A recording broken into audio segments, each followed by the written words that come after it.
CPOM, the UK Centre for Polar Observation and Modelling, is a group of scientists from 6 universities in partnership with the British Antarctic Survey that use observational data primarily from satellite missions and combines this with advanced numerical modelling capability to create the clearest possible picture of Earth's polar regions. Our science helps enhance understanding and prediction of the environmental change taking place on our planet to help society prepare for the global impacts of climate change.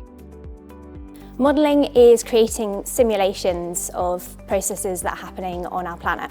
So we take mathematical and physical equations, we often use a computer to solve them, and then the outputs of that allow us to learn more about what's happening on our planet and the reasons behind it. BISICLES is an ice sheet model that was developed partly by CPOM researchers, and it allows researchers to simulate ice sheets and to look at how they might change in the future. It's a computer software that allows us to solve the equations that we think best describe how ice flows and moves in response to different forces. It's particularly special because it allows them to look with really high resolution at the most important parts of the ice sheet. So Antarctica is really big. To create a simulation of it takes a lot of computing power. But what BISICLES does is really concentrates the modelling in parts of the ice sheet that we think are most important for the processes that might be changing as the ice sheet changes. The margins of an ice sheet are complex and can be subject to rapid and unpredictable change. The grounding line is where the ice sheet on the bedrock of land meets the sea, often in the form of colossal ice shelves that float on the ocean.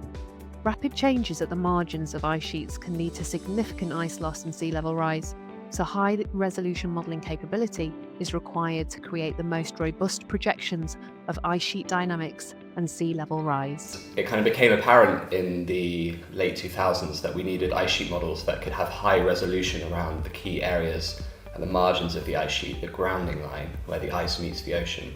It was a collaboration between CPOM scientists here in the UK, and particularly at the University of Bristol, Tony Payne and Steph Cornford.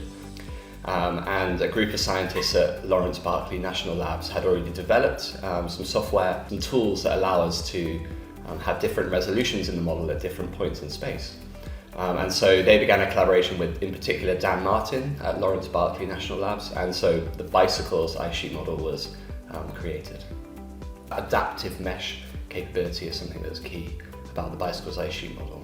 This capability to have different resolutions in the ice sheet at different points in space, so we can really model in detail the areas around the margins of Antarctica where we need that high resolution to resolve the complex processes occurring there.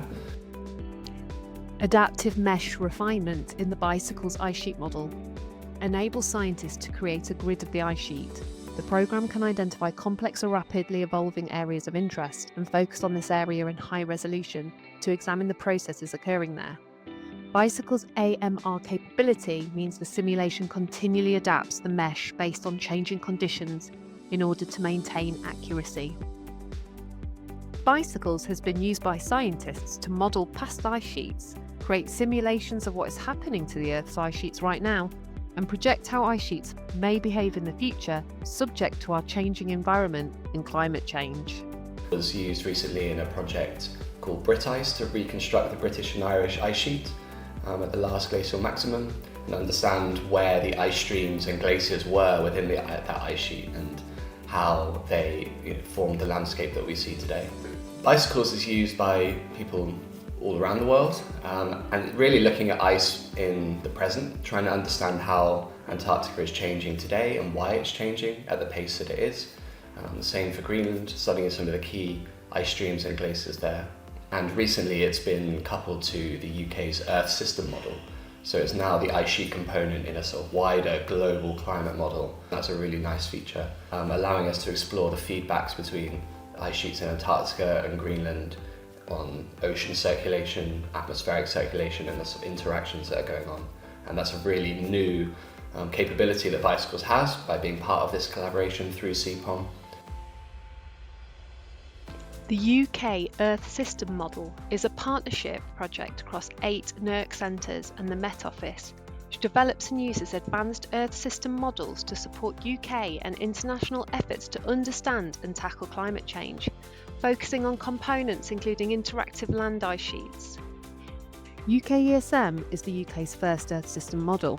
Based on the Met Office Core Global Climate Model, HAGM3, UKESM provides robust projections of the Earth system response to anthropogenic climate forcing, incorporating all relevant processes and interactions. If we can accurately simulate what's happening right now, we can then run our simulations into the future and try and learn about how our planet might change under a variety of different future scenarios.